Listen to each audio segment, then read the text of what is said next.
السلام علیکم ورحمۃ اللہ وبرکاتہ۔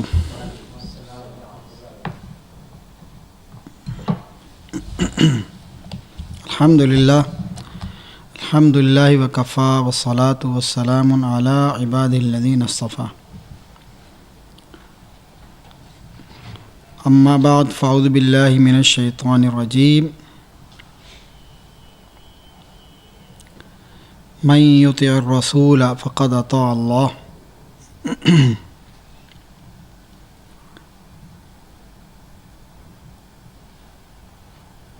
وقال تعالی وما آتاکم الرسول فخذوه وما نہاکم عنہ فانتہوا۔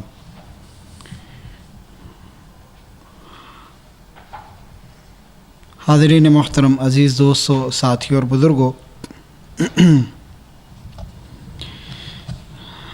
چونکہ آج بھی ہمارے محترم شیخ سفر کی وجہ سے نہیں پہنچ سکے ہیں، اور انشاءاللہ العزیز ان سے رابطہ ہوا ہے، کل وہ انشاءاللہ حاضر ہوں گے اور اپنی کلاس کو انشاءاللہ کنٹینیو کریں گے۔ تو آج کا درس چونکہ ہمارا عمدۃ الاحکام کا حدیث کا درس ہوتا ہے، فقہ الحدیث کا درس، تو اسی کو انشاءاللہ ہم آج جو ہے وہ جہاں سے پچھلے کلاس ہماری حدیث کی جہاں تک ہوئی تھی اس کے بعد سے انشاءاللہ ہم اس کو شروع کریں گے۔ تو باب جو ہے یہ صف بندی کا باب ہے اور حدیث نمبر 68 ہے، ایسا ہی ہے نا؟ عن انس بن مالک رضی اللہ تعالی عنہ قال قال رسول اللہ صلی اللہ علیہ وسلم سووا صفوفکم فإن تسویۃ الصفوف من تمام الصلاۃ، رواہ مسلم۔ رواہ البخاری کتاب الاذان والجماع باب اقامۃ الصف من تمام الصلاۃ، رواہ المسلم کتاب الصلاۃ باب تسویۃ الصفوف واقامتها وفضل الاول فالاول منہ۔ یہ حدیث یعنی مختلف بخاری مسلم میں مختلف ابواب اور مختلف موضوعات کے تحت آئی ہے، ان تمام کا ذکر کیا ہے صاحب مصنف نے کہ مسلم میں کہاں پر آئی ہے، بخاری میں کہاں پر آئی ہے، اور ایک جگہ سے زیادہ آئی ہے تو کہاں کہاں پر آئی۔ تو مسلم میں کتاب الصلاۃ باب تسویۃ الصفوف اس کے اندر، اور بخاری کے اندر کتاب الاذان والجماع باب اقامۃ الصف من تمام الصلاۃ۔ تو بخاری مسلم کی روایت ہے متفق علیہ، اور اس کا جو ترجمہ ہے یا مفہوم ہے، حضرت انس بن مالک رضی اللہ تعالیٰ عنہ اس حدیث کے راوی ہیں، صحابی رسول، آپ صلی اللہ علیہ وسلم کے خادم بھی ہیں، خادم رسول کا بھی ان کو شرف اور لقب حاصل ہے۔ 10 سال انہوں نے اللہ کے رسول صلی اللہ علیہ وسلم کی اپنے چھوٹے میں ہی خدمت کی ہے، اور آپ نے سنا ہی ہوگا، کہتے ہیں کہ میں نے 10 سال اللہ کے رسول صلی اللہ علیہ وسلم کی خدمت کی، آپ نے کبھی یہ نہیں فرمایا کہ یہ کیوں کیا یا یہ کیوں نہیں کیا، اور نہ 10 سال میں کبھی مجھے یعنی کبھی کوئی مجھ پر سختی کی۔ تو بچوں پر جو شفقت اور اپنے ملازموں پر جو شفقت اللہ کے رسول صلی اللہ علیہ وسلم کے جو اسوہ حسنہ سے ہمیں ملتا ہے۔ تو یہ صحابی انس بن مالک خادم رسول اس حدیث کے راوی ہیں، بیان کرتے ہیں کہ اللہ کے رسول صلی اللہ علیہ وسلم نے فرمایا سووا صفوفکم، اپنی صفوں کو سیدھا کرو، اپنی صفوں کو درست کرو، فإن تسویۃ الصفوف، بے شک صفوں کا سیدھا کرنا، صفوں کا درست کرنا، من تمام الصلاۃ، نماز کی تکمیل سے ہے، نماز کے مکمل کرنے سے ہے، نماز کو مکمل کرنے سے اس کا تعلق ہے۔ یعنی اگر آپ صفوں کو درست نہیں کرتے اس کا مطلب ہے کہ نماز آپ کی مکمل نہیں ہوتی۔ اتمام الصلاۃ، تمام الصلاۃ، نماز کو مکمل کرنا یعنی اس کا ایک حصہ ہے صفوں کا درست کرنا۔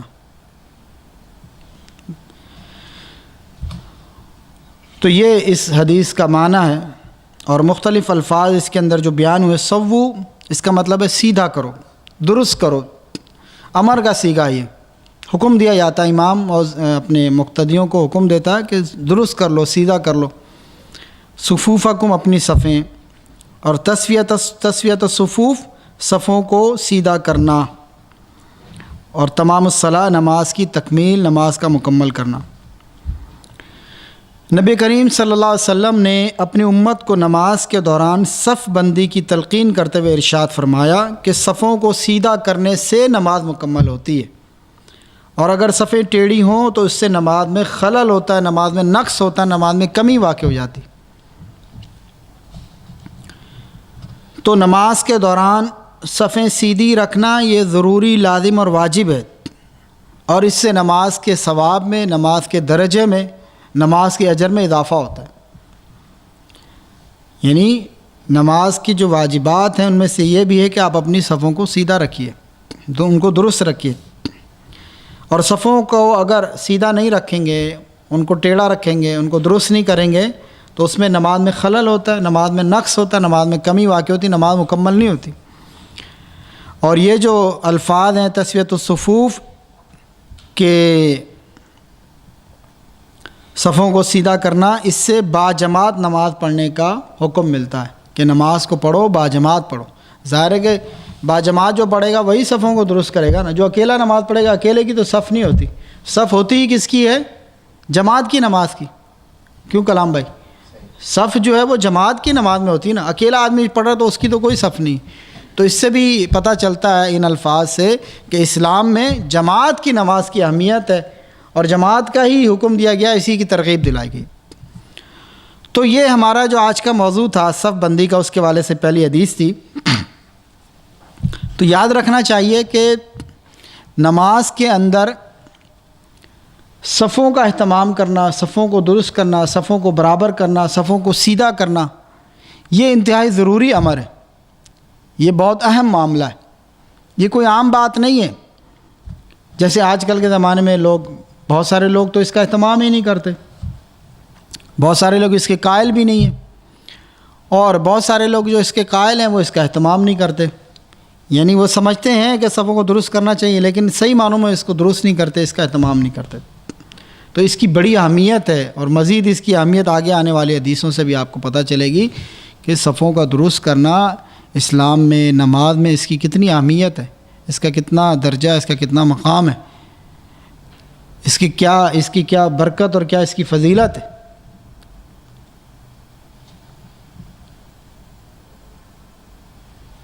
حتیٰ کہ بعض جگہ پر آتا ہے، بعض احادیث میں اللہ کے رسول نے فرمایا کہ جو لوگ خلا چھوڑ دیتے ہیں، صفوں کو برابر نہیں کرتے، صفوں کو درست نہیں کرتے، صفوں کو سیدھا نہیں کرتے،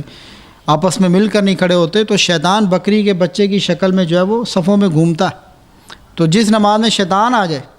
تو پھر اس نماز کی برکت اور اس کی خیر، لوگوں کے درمیان آپس میں جو تعلق، محبت، وہ تو سب چیزیں ختم ہو جائیں گی۔ اور بعض جگہ پر آتا ہے کہ صفوں کو ملاؤ، اس سے اللہ تعالیٰ تمہارے دلوں کو ملائے گا۔ اگر صفوں کو تم یعنی فرق کرو گے، صفوں کو سیدھا نہیں کرو گے، خلا چھوڑ دو گے، تو تمہارے دل جو ہیں وہ ایک دوسرے سے دور ہو جائیں گے، تمہارے آپس میں اختلافات ہو جائیں گے، دلوں میں بغض، کینہ، عداوت اور مخالفت پیدا ہو جائے گی۔ اور آج ایک بہت بڑی وجہ ہمارے معاشرے میں، مسلم معاشرے میں، مسلمانوں کی آپس میں نا اتفاقی، انتشار، کینہ، بغض، عداوت، آپس کے لڑائی جھگڑے، اختلافات کا ایک بہت بڑا سبب یہ ہے کہ ہم نمازوں کو اور جماعت کو اور صفوں کو سنت کے مطابق جو ہے وہ اس کی ادائیگی نہیں کرتے، اس کا اہتمام نہیں کرتے۔ جو صحیح سنت ہے اس کے مطابق مل کر کھڑے ہونا، ساتھ کھڑے ہونا، صفوں کا بالکل سیدھا ہونا۔ اب لوگ اپنی مرضی سے کھڑے تو کوئی یہاں کھڑا، کوئی یہاں کھڑا، کسی کے پاؤں آگے، کسی کے پاؤں پیچھے، جب تک مل کے نہیں کھڑے ہوں گے، برابر نہیں کھڑے ہوں گے، صف درست نہیں ہوگی۔ اللہ اکبر۔ تو حدیث عن النعمان بن بشیر رضی اللہ تعالیٰ عنہ قال سمعت رسول اللہ صلی اللہ علیہ وسلم یقول لَتُسَوُّنَّ صُفُوفَكُمْ أَوْ لَيُخَالِفَنَّ اللَّهَ بَيْنَ وُجُوهِكُمْ متفق علیہ۔ بخاری مسلم کی متفق علیہ یہ روایت ہے، البتہ مسلم کے اندر کچھ الفاظ اس سے الگ بھی ہیں یا اس سے زائد بھی ہیں۔ وَلِمُسْلِمٍ كَانَ رسول اللہ صلی اللہ علیہ وسلم يُسَوِّي صُفُوفَنَا حتى كأنما يسوي بها القداح حتى رأى أن أقلنا عنه ثم خرج يوما فقام حتى كاد أن يكبر فرأى رجلا باديا صدره فقال عباد الله لتسون صفوفكم أو ليخالفن الله بين وجوهكم۔ وہی بات اس حدیث میں آگے آ رہی ہے جو میں نے آپ سے ذکر کیا، آپس میں اختلاف کی۔ تو امام بخاری اپنی کتاب کے اندر کتاب الاذان والجماع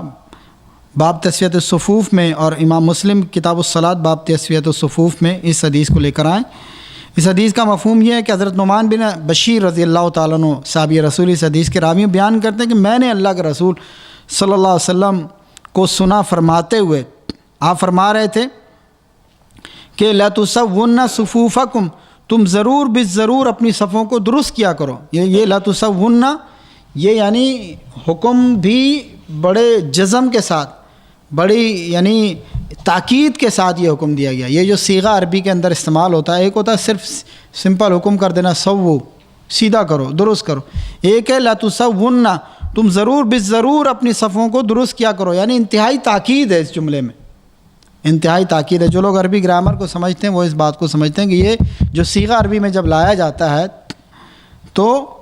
اس کا مطلب یہ ہوتا ہے کہ انتہائی تاکید اس جملے کے اندر، اس مفہوم کے اندر کی جا رہی ہے کہ ضرور بالضرور اپنی صفوں کو درست کیا کرو، ورنہ او لا یخالفن اللہ بین وجوہکم، یا پھر کیا ہوگا کہ اللہ تعالیٰ تمہارے چہروں کے درمیان مخالفت ڈال دے گا۔ چہروں کے درمیان مطلب یہ کہ تمہارے دلوں میں، آپس میں تمہارا جو ہے وہ اختلاف تمہارے اندر پیدا ہو جائے گا، تمہارے اندر اختلاف اللہ تعالیٰ پیدا کر دے گا۔ اور صحیح مسلم کی روایت میں جو اضافہ ہے وہ یہ، یعنی الفاظ جو دیگر ہیں، کان رسول اللہ صلی اللہ علیہ وسلم یسوی صفوفنا، صحیح مسلم کی روایت ہے کہ اللہ کے رسول ہماری صفوں کو سیدھا کیا کرتے تھے، حتیٰ کانما یسوی بہا القداح، گویا کہ ان کے ساتھ تیروں کو بھی سیدھا کیا جا سکتا ہے۔ یعنی اللہ کے رسول جو ہماری صفیں درست کرتے تھے وہ اس انداز کے اندر سیدھی ہوتی تھی، ایسی اسٹریٹ ہوتی تھی کہ بندہ اگر تیر اس کا ٹیڑھا ہے نا، وہ رکھ کے ہماری صفوں کے ساتھ اس تیر کو سیدھا کر سکتا تھا۔ مثال تیر اگر ٹیڑھا ہے وہ رکھے تو اس کو پتہ چل جائے، وہ اپنے تیر کو سیدھا کر لے۔ لوگ اپنے تیروں کو ہماری صفوں کے ساتھ درست کیا کر سکتے تھے، اس انداز کی ہماری صفیں ہوتی تھی، یعنی تیر کی طرح سیدھی، جیسے کہتے ہیں نا تیر کی طرح سیدھے، کیونکہ تیر بالکل سیدھا بنایا جاتا ہے۔ تو کہتے ہیں ہماری صفیں ایسی ہوتی تھی کہ لوگ ہمارے صفوں کو دیکھ کے اپنے تیروں کو درست کر سکتے تھے۔ اتنی یعنی صحابی رسول نے جو یہ تمثیل بیان کی ہے، یہ مثال جو ایک بیان کی ہے، اس میں یعنی انتہا کی جو ہے وہ صفوں کی درستگی کا ذکر ہے کہ کس انداز میں، کس حد تک ہماری صفیں درست ہوتی تھی کہ لوگ اپنے تیروں کو ہماری صفوں سے سیدھا کر سکتے تھے۔ اور آج ہم، کوئی یہاں کھڑا ہوتا ہے، کوئی یہاں کھڑا ہوتا ہے، فاصلہ ہوتا ہے، کسی کے قدم آگے ہیں کسی کے پیچھے، عجیب یعنی ماحول ہوتا ہے۔ تو وہ سنت کے مطابق جب تک صفوں کو سیدھا نہیں کریں گے، صفیں سیدھی نہیں ہوں گی۔ وہ امام بیچارے کہتے ہیں بس وہ ایک رسم سی بن گئی، استو واعتدلوا تراصوا سد الخلل، سیدھے ہو جاؤ، برابر ہو جاؤ، خلا کو دور کر لو۔ امام کہتا ہے، لوگ سن لیتے ہیں،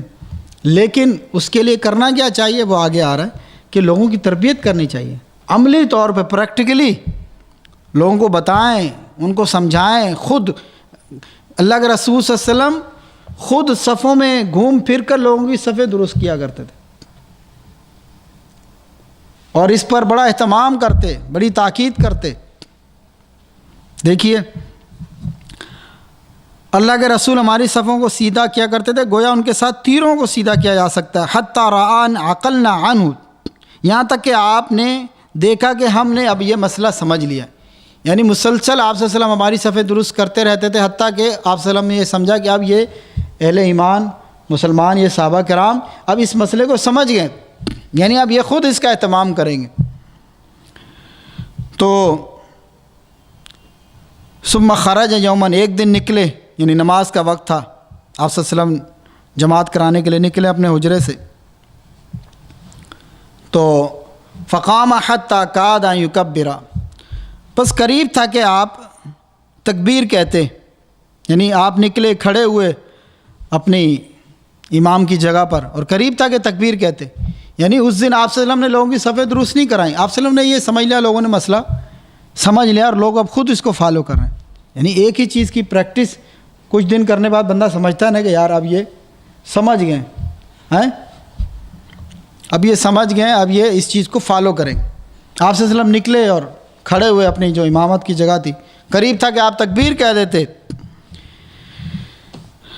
فقام حتی کاد ان یکبر فرآ رجلا بادیا صدرہ،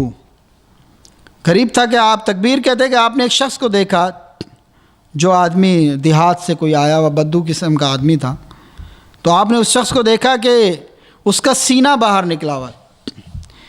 یعنی اس وقت نماز میں جماعت میں کوئی بندہ کوئی دیہات سے آیا ہوگا، مستقل وہاں کا نمازی نہیں تھا، مستقل اس کی وہ تربیت نہیں ہوئی تھی، ٹھیک ہے، اور دیہات کا رہنے والا تھا، اتنی اس کو ویسے بھی یعنی دین کی معرفت تو سمجھ نہیں ہوگی، علم نہیں ہوگا۔ جو لوگ اللہ کے رسول کی مجلس میں، مدینۃ الرسول میں رہنے والے، صبح و شام آپ وسلم کی مجلس صحبت اختیار کرنے والے، آپ سے سیکھنے والے، ان کی تربیت میں، اور ایک دور رہنے والے، اور وہ بھی گاؤں دیہات دور دراز، تو فرق ہوتا ہے۔ تو ہم لوگ بھی بعض اوقات کوئی بندہ غلطی کر دیتا، ہم کہہ دیتے ہیں یار پینڈو ہے بندہ، ہے پنڈ، اس سے پینڈو، پنڈ کہتے ہیں دیہات کو، تو پینڈو بندہ، اس سے نہیں کہنا چاہیے۔ بہرحال تو یعنی اس دیہات کے لوگ تھوڑے سادہ بھی ہوتے ہیں، علم کی بھی کمی ہوتی ہے، سارے لوگ نہیں لیکن اکثریت۔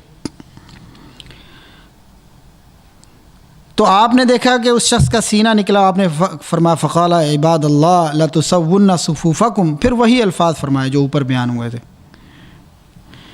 او لیخالفن اللہ بین وجوہکم، تو آپ نے فرمایا کہ اللہ کے بندو، عباد اللہ، اللہ کے بندو، توجہ دی، تنبیہ فرمائی،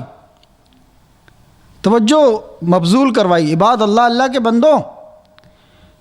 یعنی اہمیت۔ ایک شخص کو آپ نے دیکھا اس طرح، آپ نے یہ نہیں کہ اگنور کر دیا، نظر انداز کر دیا، اچھا ایک بندہ ہے نا، یا بندہ جنبی ہے، یا بندہ دور سے آیا پتہ نہیں ہے، نہیں، فوراً یعنی اس بات کی اہمیت کو آپ سمجھیں۔ ایک شخص ہے، نیا ہے، دور سے آیا، دیہات سے تعلق ہے، لیکن آپ نے اس چیز کو درگزر یا نظر انداز نہیں کیا، فوراً نوٹس لیا۔ اس سے کس بات کا پتہ چلتا ہے؟ صفوں کی اہمیت کا،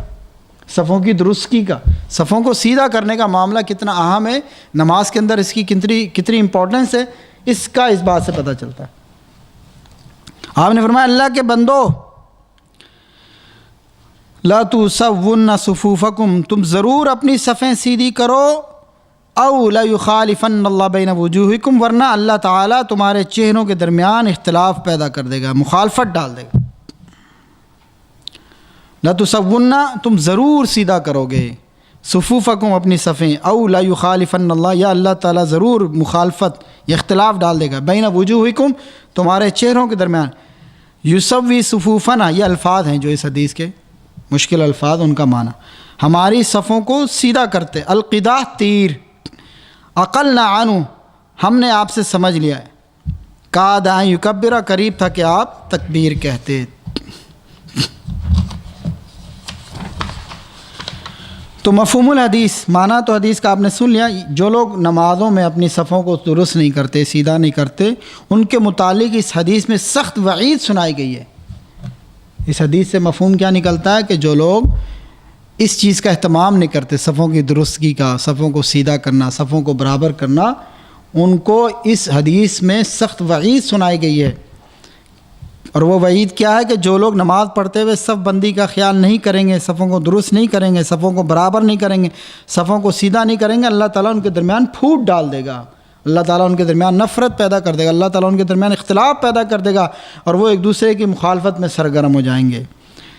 تو جماعت کرانے سے پہلے نبی کریم صلی اللہ علیہ وسلم، جماعت شروع ہونے سے پہلے، اقامت شروع ہونے سے پہلے نبی کریم صلی اللہ علیہ وسلم صحابہ کی کرام رضوان اللہ علیہم اجمعین کی صفوں کو درست کرنے کی تلقین کیا کرتے، بعض اوقات الفاظ کے ساتھ، بعض اوقات عمل کے ساتھ۔ یہ بھی ملتا ہے کہ آپ صلی اللہ علیہ وسلم بعض اوقات صفوں میں جو ہے وہ گھومتے پھرتے، دیکھتے، صفوں میں چل کے، اور بعض اوقات الفاظ کے ساتھ صحابہ کرام کو جو ہے وہ اس کی تلقین فرماتے، کیونکہ اگر صفیں سیدھی نہیں ہوں گی تو جماعت کا تو اصل مقصد ہی فوت ہو جاتا ہے۔ پھر جماعت کا کیا فائدہ؟ مل کے نہ کھڑے ہوں، برابر نہ کھڑے ہوں، سیدھے نہ کھڑے ہوں، پھر ایسی جماعت کا کیا فائدہ؟ پھر تو بندہ الگ الگ ہی پڑھ لے۔ اگر ایک کا منہ ایک یہاں کھڑا ہے، کدھر کھڑا ہے، کدھر کھڑا ہے، جیسے آج کل ماحول بنا ہوا ہے، اب ماحول تو کرونا کیسے بنا ہوا ہے، اللہ تعالیٰ اس بیماری سے جلد تمام انسانوں کی اور خاص مسلمانوں کی اور تمام انسانوں کی اللہ تعالیٰ اس سے جان چھڑائے، اس سے نجات عطا فرمائے۔ یعنی اس نے ہماری نمازوں کے اندر بھی جو ہے وہ بڑا کر دیا فرق۔ ایک ساتھی کل ہم نے جماعت کرائی یہاں پہ، تو ایک ساتھی بحث کرنے لگا، ساتھی نیا آیا تھا تو تھوڑا وہ جذباتی ساتھی، تو بحث کرنے لگا کہ جو ہے یہ آپ لوگ فیصلہ کیوں کرتے ہیں، فاصلہ نہیں کرنا چاہیے، مل کے کھڑے ہونا چاہیے۔ بات تو صحیح ہے، درست ہے، لیکن اب مسئلہ یہ ہے کہ کچھ چیزیں ایسی ہوتی ہیں جن کا تعلق حالات، مصلحت، وقت اور حکمت سے بھی ہوتا ہے۔ اب حکمت کیا ہے، مصلحت کیا ہے کہ بھئی یہ ایک بیماری ہے، وائرس ہے جو انسانوں کے درمیان پھیلتی ہے، تو اس سے اجتناب کیا جائے، احتراز کیا جائے، فاصلہ پیدا کیا جائے، اور پھر اس پر علماء نے وقت کے پیش نظر، حالات کے پیش نظر فتویٰ دیا یہاں پر، ٹھیک ہے۔ تو ہم اپنے علماء کو اور جو وقت کے حکمران ان کو فالو کریں گے۔ اگر کوئی غلط معاملہ ہے، غلط کام ہے، تو وہ اس کے وہ مسئول ہیں، ہم اتباع کریں گے۔ بات سمجھ میں آ رہی؟ ہم اتباع کریں گے، تو اگر کوئی چیز اس میں غلط ہے تو وہ اس کے وہ مسئول ہے، لیکن علماء اور جو حکومت ہے، جو حکام ہے، جو امیر ہے، ہمیں اس کی اطاعت کرنی۔ اور ایک مصلحت بھی ہے، حکمت بھی ہے کہ اس وقت یہ بیماری پھیلی ہوئی ہے۔ ایسا نہیں ہے کہ آپ لوگوں کو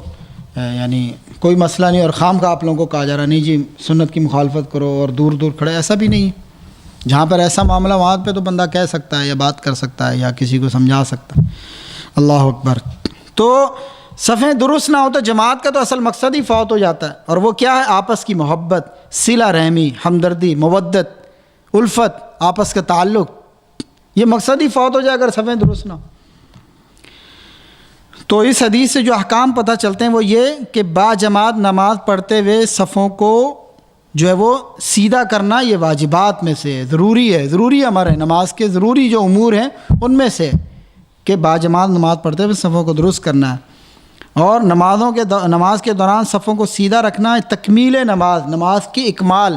نماز کے مکمل کرنے کا سبب بنتا ہے، باعث بنتا ہے صفوں کو درست کرنا۔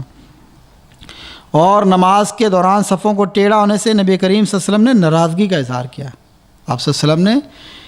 صفوں کا درست نہ کرنا، صفوں کا ٹیڑھا کر لینا، صفوں کو سیدھا نہ کرنا، اس عمل پر نبی کریم صلی اللہ علیہ وسلم نے ناراضگی کا اظہار کیا۔ لہذا ہمیں ہر اس عمل سے بچنا چاہیے جس پہ اللہ کے رسول صلی اللہ علیہ وسلم ناراض ہوتے ہیں۔ لہذا اس سے ہر مسلمان کو اجتناب کرنا چاہیے، پرہیز کرنا چاہیے، بچنا چاہیے، اور صف بندی کا خاص خیال رکھنا چاہیے۔ یہ آج کا درس سن کے ایسا نہ ہو کہ پھر آپ لوگ مسجدوں میں جا کے پھر جو شروع ہو جائیں بھائی صفحے کو درست کرنا۔ میں نے یہ بھی ساتھ بتا دیا کہ وقت، حالات اور حکمت، مصلحت اور اولی الامر اور علماء جو حالات کے پیش نظر اس کو بھی ہم نے فالو کرنا۔ لیکن یہ ابھی جو کیفیت ہے، اضطراری کیفیت ہے، چند دن کی اللہ کی رحمت سے ختم ہو جائے گی۔ مستقل مسئلہ یہی ہے کہ صفوں کو آپ نے درست کرنا، برابر کرنا۔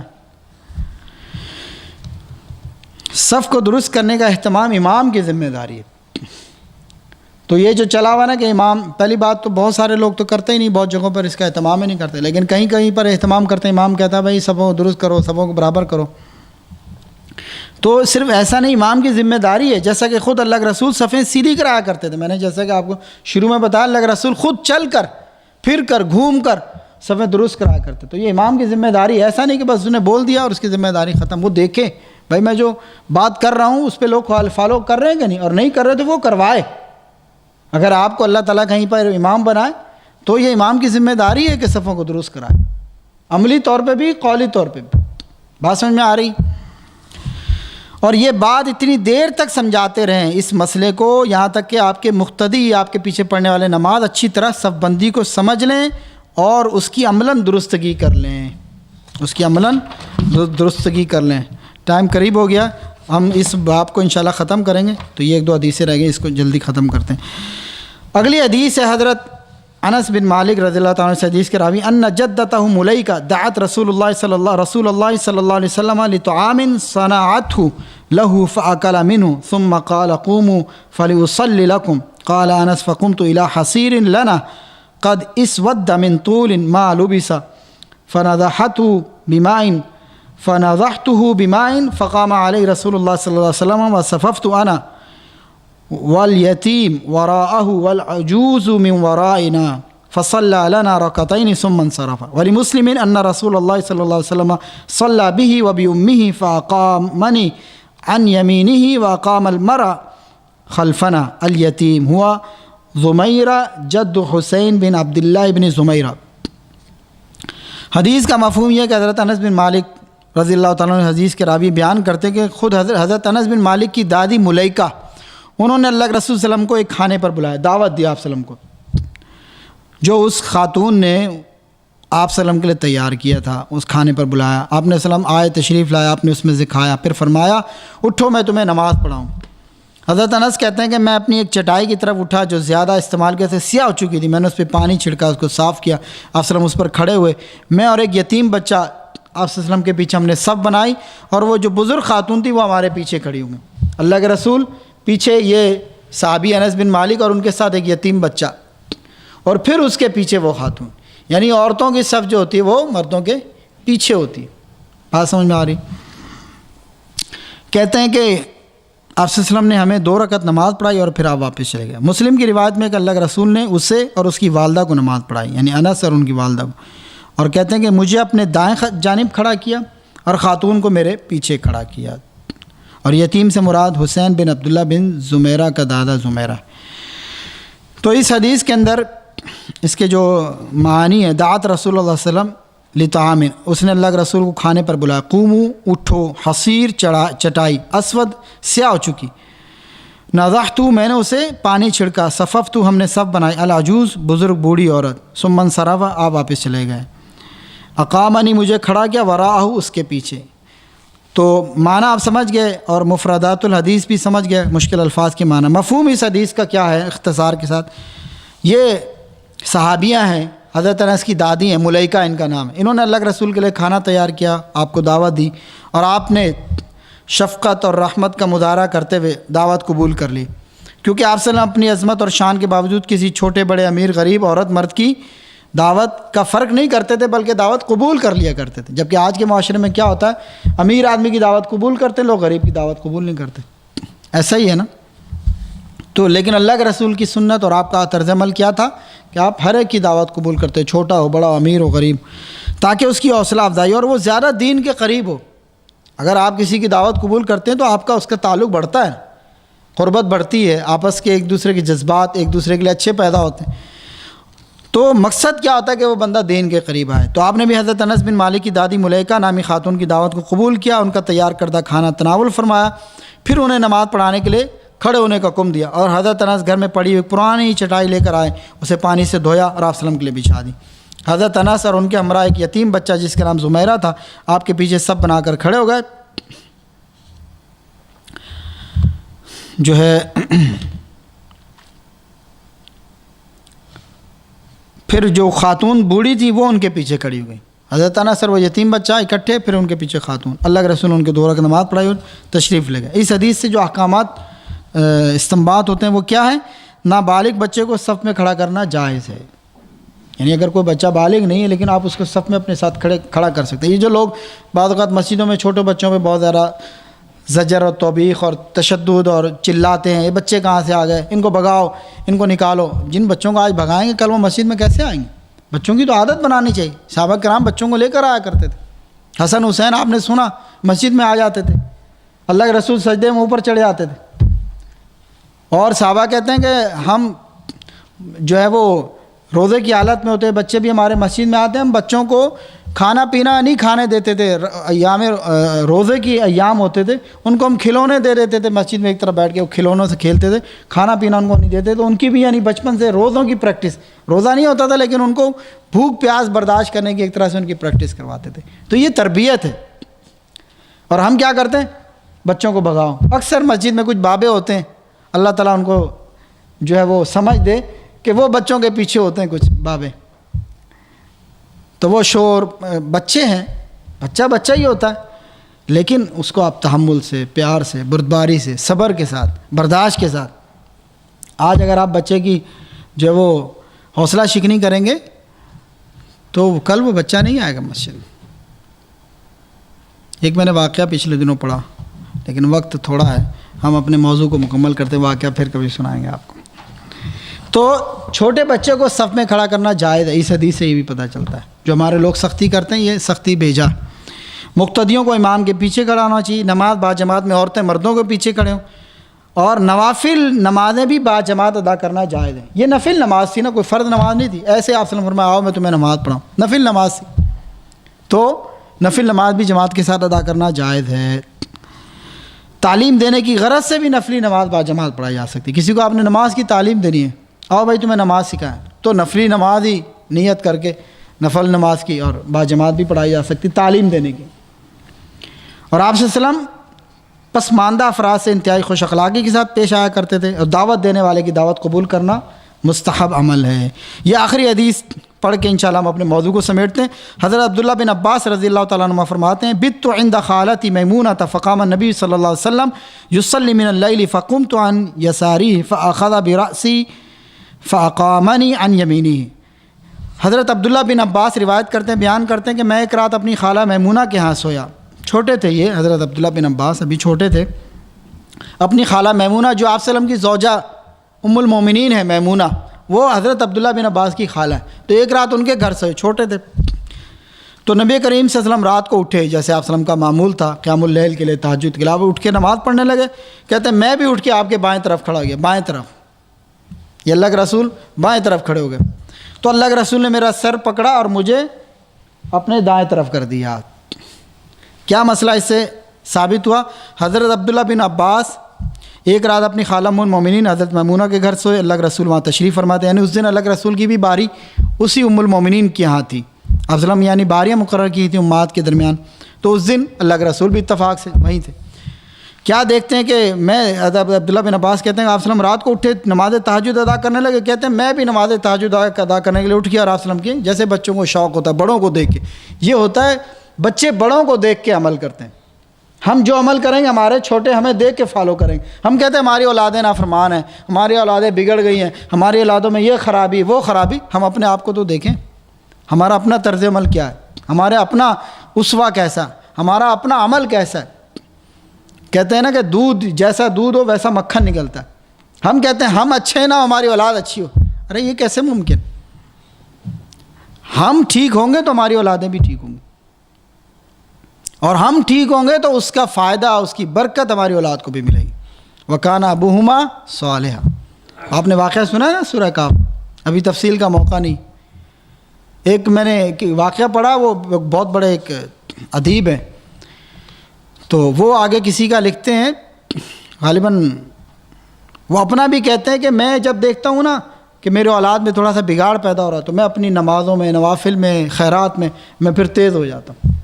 اور غالباً کسی کا انہوں نے واقعہ نقل کیا عبداللہ بن مسعود کا یا کسی سلف کا یا کسی صحابی کا، کہ وہ نماز پڑھتے تھے، اولاد ان کی سوئی ہوتی تھی، اور وہ نماز پڑھتے تھے اور اپنی اولاد کو مخاطب کرتے تھے کہ میں تمہاری وجہ سے یہ مشقت اٹھا رہا ہوں، یعنی آج میری نیکی میری اولاد کو کام آئے گی، تو ہم نیک ہوں گے ہماری اولاد نیک بنے گی، ہم نیک ہوں گے اس کی برکت اس کی خیر ہماری اولادوں کو ملے گی۔ اگر ہم چاہتے ہیں کہ ہماری اولادیں نیک بنے، اچھی بنے، صالح بنے، ان کو دنیا میں بھی اور آخرت میں بھی کامیابی ملے گی، تو اس کے لیے ہمیں اپنی سیرت کو، اپنی زندگی کو، اپنے لائف اسٹائل کو چینج کرنا پڑے گا۔ مختصر کہتے ہیں میں بھی آپ کے بائیں جانب کھڑا ہو گیا، آپ نے میرا سر پکڑ کر مجھے اپنے دائیں جانب کھڑا کر لیا۔ تو نماز با جماعت کے لیے صرف 2 شخص ہوں تو مقتدی امام کی دائیں جانب کھڑا ہو، اس سے یہ مسئلہ پتہ چلتا ہے مقتدی کہاں کھڑا ہوگا؟ امام کے دائیں جانب، رائٹ سائڈ۔ مقتدی اگر غلطی سے امام کی بائیں جانب کھڑا ہو جائے تو امام اسے اپنے پیچھے سے گھما کر دائیں جانب بھی کھڑا کر سکتا ہے۔ یعنی نماز کے دوران اگر ایسا عمل کرنے کی ضرورت پڑ جائے جس سے نماز کی درستگی پیش نظر ہو تو اس کا سر انجام دینا نماز کے لیے مضر نہیں ہوتا، یعنی نماز کے دوران اگر کوئی ایسی چیز ہے اس کو آپ نماز کے دوران بھی ٹھیک کر سکتے ہیں، اس سے نماز پر کوئی خلل واقع نہیں ہوتا، یعنی نماز کے دوران بھی ایسا کوئی کام کر سکتے۔ نماز تہجد ادا کرنا مستحب عمل ہے، اکیلے بچے کی صف مرد کے ہمراہ جائز اور درست ہے۔ عبداللہ بن عباس کی حصول تعلیم پر یہ حرص اور ان کی کوشش یہاں سے ظاہر ہوتی ہے، چھوٹے تھے، بچے تھے، لیکن علم اور کوشش اللہ کے رسول کو دیکھ کے ویسے فالو کرنا یہ بچوں کے اندر ہوتا ہے۔ آپ بچے کے سامنے سگریٹ پی رہے ہیں، بچے نے اپنی پینسل اٹھا کے سگریٹ پینا شروع کر دینی، ایسا ہم نے دیکھا، ایسا ہے کہ نہیں؟ یہ دیکھا ہم نے، باپ سگریٹ پی رہا، بچے پینسل سے لکھ رہا، اس نے اپنی پینسل کو سگریٹ بنا لی،